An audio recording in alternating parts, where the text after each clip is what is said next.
Hello and welcome to another episode of the Bearded Mystic Podcast, and I'm your host Rahul N. Singh. Thank you for joining today and for taking out the time to either watch or listen to this podcast. Today, we will continue on with our thoughts on the Bhagavad Gita. But before that, let me just remind you that I do have a Patreon page which you can support this podcast, and you can find that in the video description or the show notes below. Let me also just add that I will be doing a monthly Bhagavad Gita Q&A where it will be focused just on question and answers from Patreon subscribers, and I will let you know of the date in the coming future. Today in the thoughts on the Bhagavad Gita, we will be starting with verses 39 and continuing to verse 43 of chapter 2 of the Bhagavad Gita. Verse 39, this yoga of discernment that I am sharing with you is called Sankhya, O Arjuna.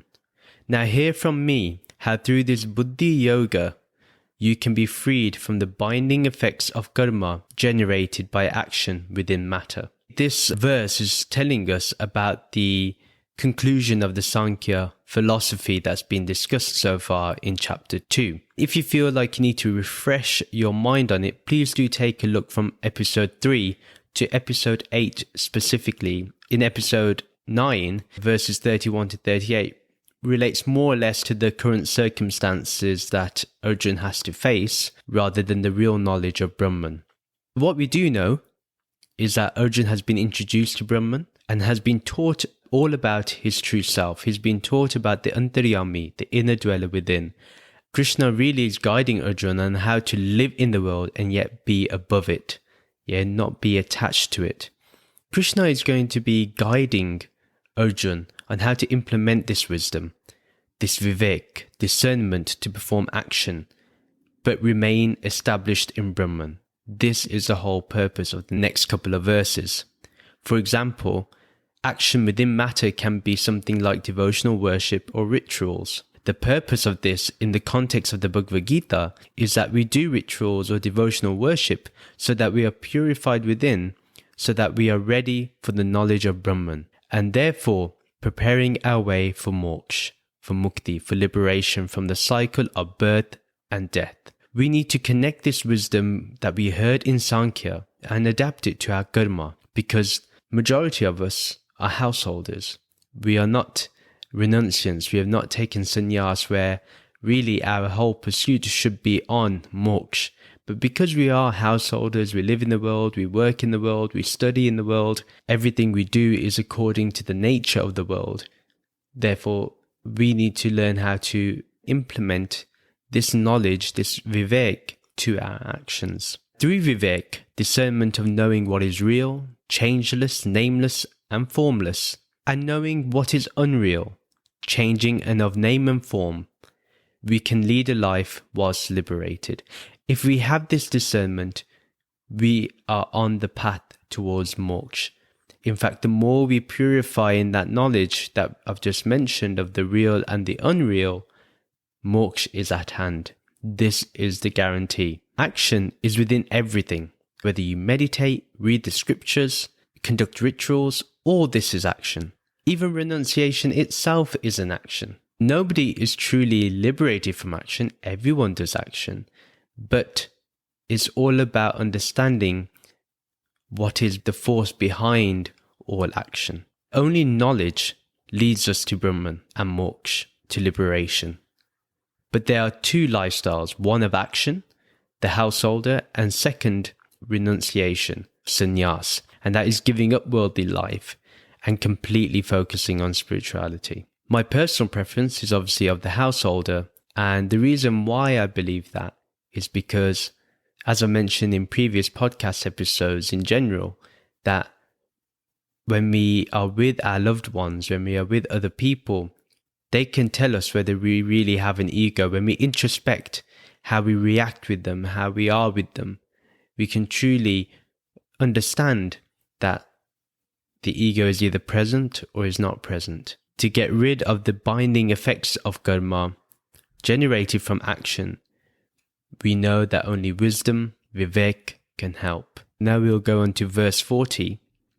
First of all, the results of Buddhi Yoga practice are never lost in this or future lives. Even a little of this Sanatana Dharma action protects one from the dangers of future harmful karmic reactions. Now, this is important because people may think that results of all actions are gained. Yeah, they continue on. But this is wrong. Remember, here Krishna is creating a difference between action that is done in awareness of Brahman and action done in ignorance of Brahman. Krishna is very clear that the results of Buddhi Yoga practice is never lost. So the merit that you gain from focusing on Brahman, focusing on the Atma, focusing on the inner dweller, and through that inner dweller, you commit to all actions, you conduct all actions, you have Brahman as the focal point of your life, that is never lost. If, say, you do not attain moksha in this lifetime, you will gain merit. That's the true merit. Most likely you will never go to heaven either, or to Svarglok, because the only way you can get moksha is on this earth. No other way is possible. Utilizing Vivek and then acting accordingly, only that result is never lost in any life, this one or the next. The purpose of action is only one, to attain moksha. But let me just go a little bit back. So a lot of people think that all devotion is never lost, or whatever we do in the service of others is never lost. But I would say it depends on what your focus is on, what you really want from it. If you're serving others to get praise, or to feel good, or to make someone else's life better, that is still binding you towards action. What you want to do is be able to be at the service of others, but to do it with the understanding there is only Brahman and you are not in charge of the result. You do not care of the result. You're just going to do every action of yours. Basically, what you're going to do is that every action of yours is going to have Brahman as the focal point. It's going to be done in that awareness and with that knowledge that only Brahman is. The purpose of action is only one, to attain moksha. So everything you do is to attain that liberation. That's everything that you do. All action. If you read the scriptures, if you're in the service of others, you want to attain moksha. That's why you're doing it. You're purifying your mind. Nothing else is needed. This action is never lost. We must remember that this must be the reason we do anything and all actions. From the most pious to the most mundane. Yeah, it doesn't matter what action it is. Every action is what I'm considering here. Someone may say that such an act is not good, or one act is not pious, but in my opinion, all action is pious depending on what you want from it. If it is to attain moksha, then all is pious. You will notice that when you practice this in your life, you see the immediate response or action as well. For example, if you've been meditating and the next day you meditate again, well, the result was that you meditated again. So meditation itself is the result. Who else can focus within on Brahman alone? Someone who did it previously. You automatically see the results. They are spontaneously done. The result of such a person is that continuous act of meditation. Remember, meditation is the awareness of Brahman, your true self, the inner dweller. Yeah, that the only thing that is real, the changeless, nameless, formless one. These wise actions based on Vivek, based on moksha, this is Sanatana Dharma. Nothing else. People believe Dharma is about rituals, and we will go into that later. They may argue something that may be pre-Vedic or post-Vedic, but the eternal Dharma, the eternal path of righteousness, is only towards moksha. We need to remember that is what Sanatana Dharma is. That is a path of righteousness towards moksha, towards liberation.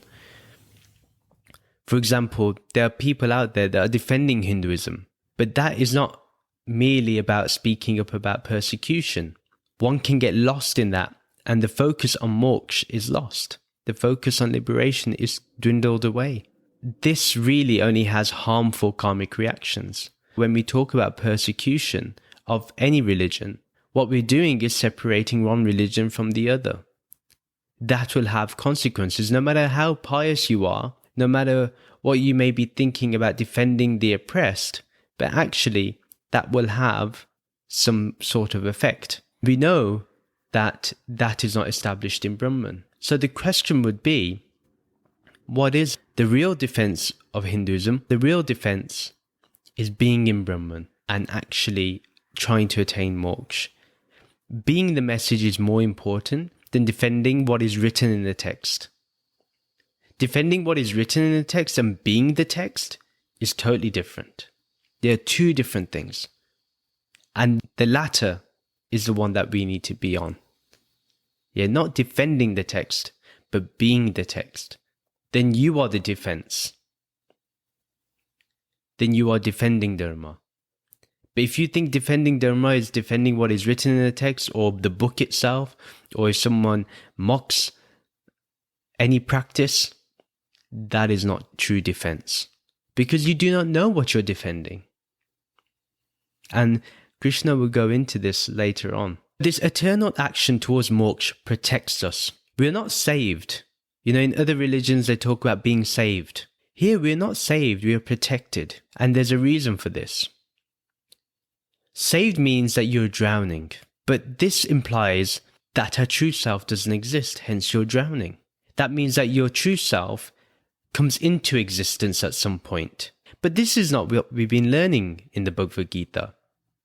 What we've been learning is that our true self, the Antaryami, the inner dweller, is always here. But our vivek is protected. Our wisdom of discernment is protected. This is how our moksha protects us. The danger of future karmic reactions creates two things. One is fear, and you will see this in people. And they will also create fear in the other, because they have fear themselves. That's the only thing they can provide. Fears are all based on the world. And the second is that the reactions will lead them away from moksha, away from liberation. We need to keep our focus on moksha, and then we will transcend all fear and be true to our Sanatana Dharma. For a person established in Dharma, you will notice that their main message is always Brahman. It's always the ultimate reality, always about pure consciousness. Always about the true self. They will bring you back to this. Yeah, they will bring you back to Brahma Vidya, the knowledge of Brahman. Always. They will rarely meddle with matters of the world. And if they do, say they talk about the oppression of others. Say they talk about how a race of people are being subjected to violence, towards harm, due to whatever they may believe in, towards whatever they may be, regardless of their sexuality, their gender, regardless of all that. If they find that they are being oppressed, they are being harmed, people are being violent against them, and violence not just in terms of physical violence, but violence in terms of thought. If you think that what you write on Twitter or say on TikTok or Instagram is not violent, and yet your words are hinting towards violence, it is violence. Sorry to say, but that is the case. Then they will, no matter what they do, they will remember that each person is Brahman and that Brahman is all-inclusive. Brahman is not exclusive for a particular religion, particular race, particular sexual orientation, particular gender. No, Brahman is all-inclusive. Until this world becomes all-inclusive, the person that knows Brahman, the one that is in the awareness of Brahman, will always speak up. Verse 41, in this Buddhi Yoga process, the discerning faculty is constantly held with a one-pointed focus upon the Atma, whereas the attention of unfocused persons is many-branched and wanders endlessly upon the temporary pathways of material thought. This is a really interesting verse. As we've established earlier, the discerning faculty, Vivek, this is constantly held with a one-pointed focus on the Atma, on Brahman. This is the complete focus. While someone who isn't focused on Brahman, or the formless, the changeless, the nameless one, the Tao, whatever name we want to give it, their mind is everywhere. It's all over the place. And you can witness these people in your very homes, most likely. They worry about little things, things that don't really matter. They have no real meaning to life. They focus on those things. They could be worried about clothes or food or gossiping about other people. What to buy in the home. They're constantly consumed by it. One thing is saying you need something or you want something, but to constantly think about it, that is what Krishna is talking about. That person is going to wander endlessly. They think they are going towards a good goal, but they're not. All they do is they just stay in their head, constantly jumping from one thought to another, without a break. Can you imagine what type of mind such a person has? I mean, I'm wondering about it. Why do they worry about these fickle things? What's more interesting for me is the wording that Krishna uses, many branched, just shows how wide this network of thoughts really is. At no point does this stop. For example, if you look at a train will stop at each destination, even if it's just for 20-30 seconds to let passengers in and passengers leave, it stops. But our thoughts never stop. Why? Because we do not know Brahman. We jump from one thought to another, one desire to another, one want to another, one need to another, and there's no pause in between.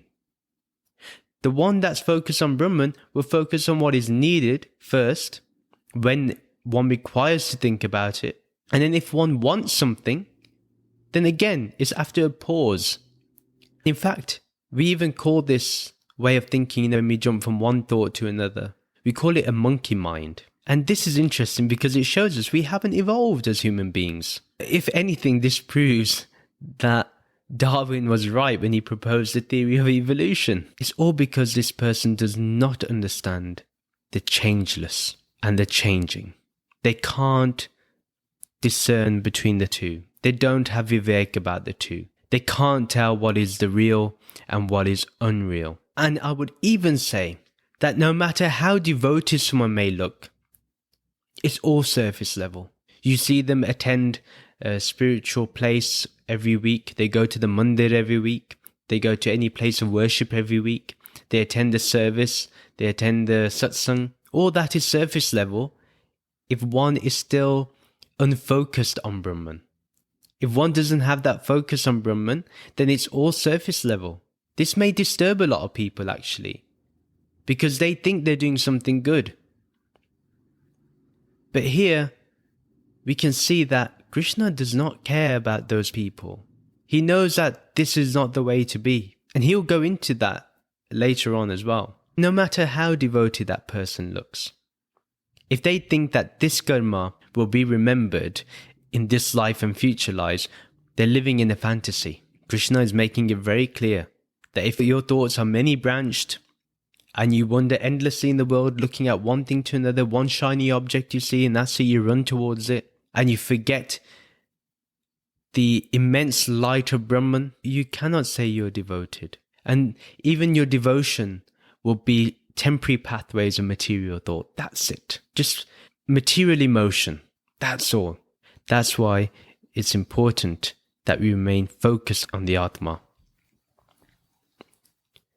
Now we are going to focus on the person who always has their mind towards Brahman. Whilst a person established in Brahman, thinking as much as possible on Brahman, on this ultimate reality, committing all actions in the awareness of Brahman, this person is one of vivek, one of knowledge, one of wisdom, one of discernment. They are wise, and being in their company, that person's company, not the crowd that are looking devotional, but that person who understands Brahman, that one who is focused on Brahman, that is satsang. And you can check my previous episode where I've discussed satsang.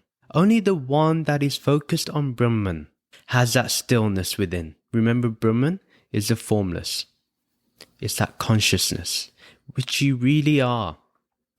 I want to keep emphasizing this because I don't want anyone to leave this podcast without me telling you what you really are. I have to constantly remind myself because this wisdom is so beautiful, yet the mind doesn't want to accept it. The mind wants to stay away from it. This is why I mention it continuously. This is true satsang when we are with that person. This one-pointed, one-centered focus on Brahman is very important. We must work towards it, and we have to be progressive in this. We cannot be lazy in this pursuit. And until we get to this point, we are not disciples of Sanatana Dharma. You see, in India, every religion, every spiritual movement has come from Sanatana Dharma. No matter which one you look at. If you look at the beginning, the origin, it's all Sanatana Dharma. So even though one may label themselves as a particular group, but in fact, it's all Sanatana Dharma. I wanted to make that clear. Not if you're following Hinduism, then you believe in Sanatana Dharma, or you label yourself a Hindu. Not those that label themselves Hindu are disciples of Sanatana Dharma. Not at all. The issue is that we are identified just on a worldly level. When we say we believe in Sanatana Dharma, it's all worldly. It's the label. It's the identity. To be honest, anyone can put a label on themselves. Anyone can turn around and say, I believe in Hinduism. I'm a Hindu. I'm a Sikh. I'm a Buddhist. Anybody can say that. I belong to Sanatana Dharma. Anyone can say it. That label can be applied to anyone. But to be of the discipline of the Dharma, this requires us to be on the journey to discover the inner dweller, to discover Brahman, the Antaryami, the true self, the one that is in that discipline of Dharma. Their discipline is moksha, liberation. That is their discipline. That's the pathway. This wisdom shows us that we are already that. Tattvamasi, you are that. Therefore, we do not attain this vivek. We do not attain wisdom or discernment. We discover it. Attaining means you gain something because it was missing before. Vivek is never missing. Vivek is always here. Wisdom is always here. It's always available. We make ourselves unavailable to it, but it is available. This is what we must understand. True maturity is having this focus, not because of your age. Only fools believe that age implies maturity. A person who has fully internalized this wisdom of Brahman, discovered the inner dweller for 1 second alone, is mature. Just for 1 second they've internalized this wisdom. They are mature. However, someone who has lived 50, 70, 90 years, and if all they've done is religious rituals and acts that look religious, acts that look spiritual, they are simply immature. This is the unfortunate truth.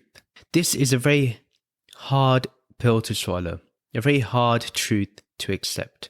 But if we want to understand what the eternal Dharma is, what the eternal path of righteousness is, then this is what we must embrace.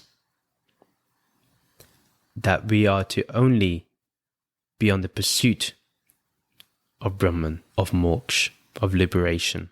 A karma yogi is not one who does service for others or actions for others. No, a karma yogi is someone who performs actions but for one goal, liberation.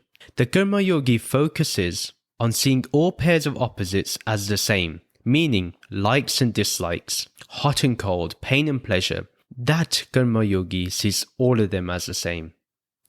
If you remember, this was mentioned in verse 38. We must work on this because our mind is always pulled towards one or the other. Yeah, we are pushed towards one thing or the other. We must train our minds to be content with whatever way life goes. If there's pain, there's pain. If there's pleasure. But you approach those with the same mindset, that same contentment. That is what is required. That is vivek. That is wisdom. And keep focus on the target. Remember, the target is Brahman. The target is liberation. We must keep our mind focused on this and to conduct all actions and thoughts in that awareness. And we get to that point through vivek, through discernment of what is real and unreal. I cannot emphasize this enough. Please take some time to think about this. Then you're living the Bhagavad Gita. Then you're living the text. This is the true Dharma. This is the true defense of Dharma. I'm going to do verses 42 and 43 together. Most humans mistake the ultimate purpose of the Vedic knowledge.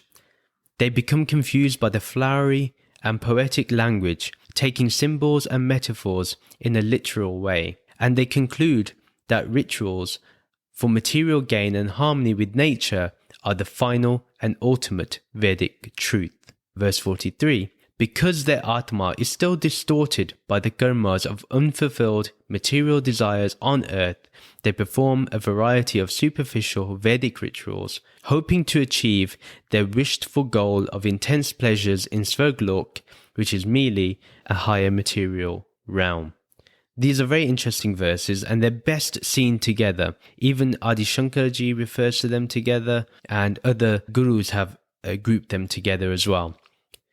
You see, people who belong to the Dharma forget the main purpose, which is moksha. They get focused on the poetic language, they get attracted to the flowery language, and get amazed by it superficially. And I'm going to go deeper into that later on. They take each word literally, and these people only become fanatics. They become fundamentalists. Why? Because they have no discernment. They have no knowledge of Brahman. They have no experience.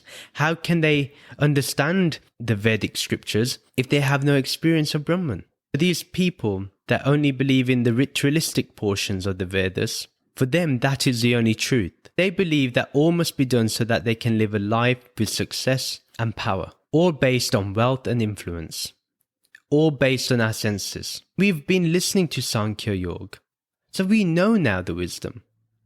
We know that being part of these superficial Vedic rituals, because we want to attain pleasure in the future or in heaven, is all material. They ignore Vedanta. Yeah, these people, they ignore the Upanishads.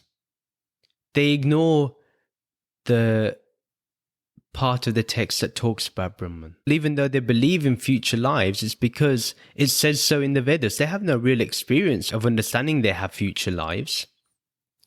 They just go by what the text says. They don't question it. They don't inquire into it. Someone may say they have faith, but it's not faith. Faith requires wisdom. That is faith. It's basically held firm by wisdom.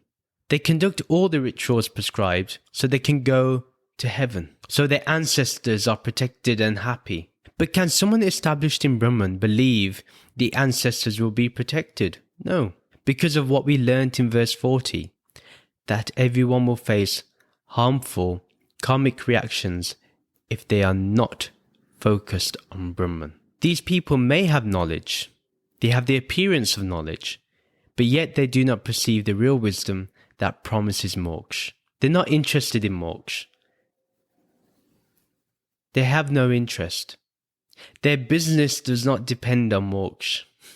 Their business depends that you do the rituals, and that the hope will be that somehow you get what you did the ritual for. So if you wanted to become something, if you wanted to have better health, that is achieved. This is what is a good selling point for them. You see, these people are blind to the true purpose. They ignore, like I said, that part of the Vedas that guides us to know our true self, to know the Atma, to know Brahman. Their mind is still distorted by the unfulfilled material desires on earth. Because they haven't been fulfilled before, they are still in that pursuit. Even though they know that desires can never be extinguished, but still they're in the pursuit. Again, for them to know that, they have to understand Vedanta. They have to come across Vedanta. Also, when it talks about the Atma, what it's talking about really is the Jeev, and that the Jeev is under the influence of the body-mind. Therefore, it does not know that it is the Atma. The Atma is undiscovered. The body-mind is not aware of the Atma. It's not a living reality for the body-mind. Due to this, there is distortion. It distorts reality for us. We start thinking this material world is real only.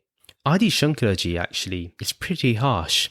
He calls such people who do this, who only believe in the ritualistic part of the Vedas, the Karma Kand part, as fools, who basically pick and choose what part of the Vedas they want to believe and completely ignore the Vedanta aspect, the knowledge about Brahman. He calls those people fools.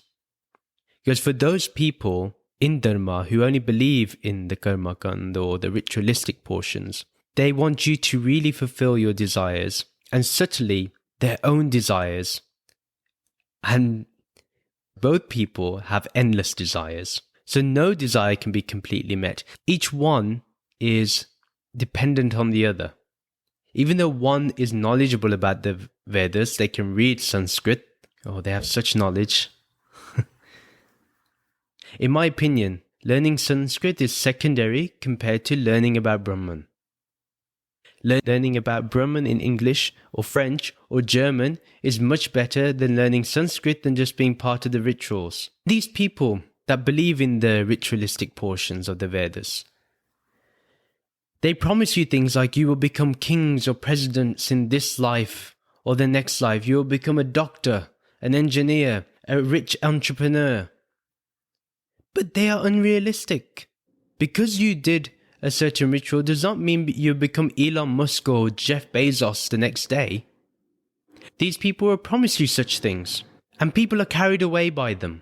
They believe them, and they follow such people. These people give the flowery language. This is what Krishna is talking about, that flowery language. You will become this and that. These people keep others in ignorance. Like Krishna says, even heaven is just a higher material gain. Okay, you may not become a king of this world, you'll become part of heaven. It's just another material gain. You'll have endless joy. Such promises are made in heaven.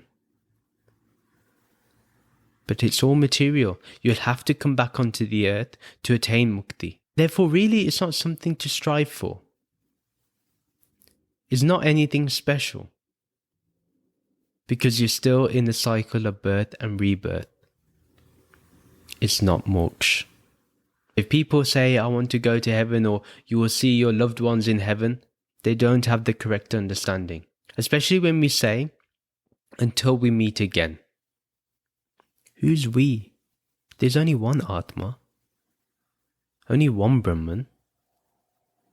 How can we meet again with other people that have died? It's not possible. Not for someone who is on the pursuit of liberation. For them, it's not going to be a possibility. Even if the texts say it's true, they will say it's not worth looking at. Because they are more focused on Brahman. You see these people that focus on the rituals, you see them on TV, especially on the religious channels.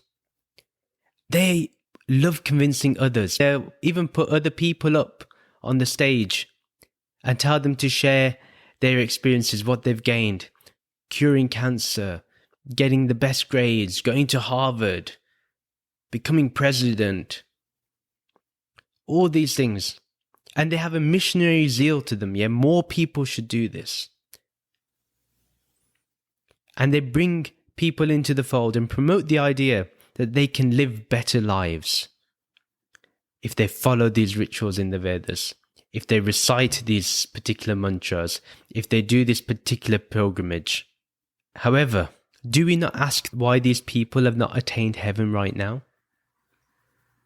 Because they obviously came back onto the earth, these people who believe in the ritualistic part. And can they tell you the experience of heaven? Do we not ask them why they are not kings or presidents? Why they take medicine? Why they do not have PhDs? You know what's funny? They will claim to be free from such things. They will claim that. But if they really were, would they be promoting this? They wouldn't. I do not say on this podcast to go and become a king. That if you recite this mantra, this is what you're going to attain. If you do this ritual, this is what you're going to attain. What do I talk about here? I just talk about Brahman. That's the only thing that's important. That's the only thing I know. I don't know anything about rituals or anything like that. And I'm not going to bind you to them either. When people promote such ideas that by doing certain things, certain rituals, you will gain certain things, because their minds are now distorted. Because now they're confused. They don't know anything about Brahman. They don't know anything about the Atma. They're not interested. They're grounded completely in the world. They're totally in the mess of the world, the chaos of the world. These people are just believers, but let me tell you, they have internal doubts. And they ignore those doubts, they repress those doubts. But what happens is they ignore this repression, because whenever they see someone else attaining something, or they spread the message of what they feel they've attained, they will tell the other person, look, because of me going here, I've now achieved this. Before I had this problem, now this problem is solved. And they will promote it. And they will get a new recruit. This person has been recruited, he will do, or she will do the same thing as well. That person will then continue to go to the next person. So it just continues and a group is made. And each person is as deluded as the next. They really are just parrots. And they will only parrot whatever the group says. But Krishna is warning us here that we are not to entertain such things. It's not allowed for us. Yes, I'm not going to deny, and Krishna does not deny, that these rituals have some value. They do. But now that you've discovered Sankhya Yoga, now that I have read and discovered Sankhya Yoga and listened to it, spoke about it, the target for me has to be moksha, has to be liberation. It has to be about the discovery of Brahman. Therefore, all my actions should be devoted towards this. All actions. Who cares about rituals that can make you powerful and wealthy in this life or the next? The fact is, you're still trapped. What we need to understand is that how do we conduct these actions in the awareness of Brahman? You see, you can still go to work, go to school, study, do all the things you want to do, go hiking, go to the nightclub, anything. But if you remember Brahman, if you devote all that action to Brahman, and you do not think about the result of what has happened, you just do the action, then you are on the way towards purification. Remember that when I talk about having this awareness, it has to be in the background. For example, if I have to do some analysis at work, I have to be focused on the analysis at work. But for a few seconds where I can have a break, I can remember Brahman. I can focus on Brahman. This is something I can do. And this is something that can be practiced. Now we're going to conclude, but let me just end with this thought with you. That now, myself, the one that is speaking on this podcast, and you, the listener of this podcast, can no longer be in the pursuit of wealth and power. Our pursuit is to discover the inner dweller, to pursue liberation, to pursue moksha alone. That is the only thing available to us. However, if power and wealth are the results of our actions, even though our actions are in the awareness of Brahman, or they are based on the vivek of what is real and unreal, then so be it. Let that be what you attain in the world. There's nothing wrong with power and wealth, as long as you are in the awareness of what is real and what is unreal. You see everything as the same. You're powerful one day, amazing. You're powerless the next day, amazing. You're wealthy today, amazing. You're poor tomorrow, amazing. But I do pray that each person listening to this podcast, even me, the speaker of this podcast, that may we be on this path of awareness, may we discover Brahman, and whatever obstacles are in the way, may our mind be purified in the knowledge of Brahman, in the knowledge of Sankhya Yoga that we've been learning in these podcast episodes. May we also be full of peace. May we be full of prosperity. May no one on this path face any difficulty.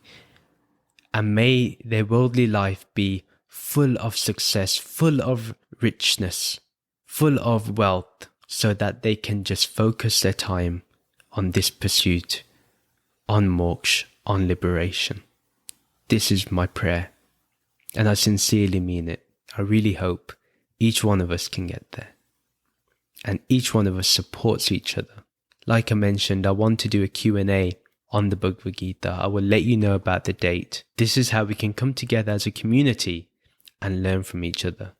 So do check out my Patreon page. Remember, a new episode is uploaded every Sunday. Do follow my social media accounts. They're in the video description and show notes below. On TikTok, I do lives now and then, so do follow me on there and get notified whenever I go live. Sometimes it's impromptu. Please do rate and review the podcast, whether it's on Apple or whether it's on any streaming platform that allows you to give a review. Please do so. Do take care. Stay safe out there and stay happy. Take care, everyone. I'm going to end this episode with these 4 words because I feel it's important that we understand and feel this. Om Shanti, Shanti, Shanti.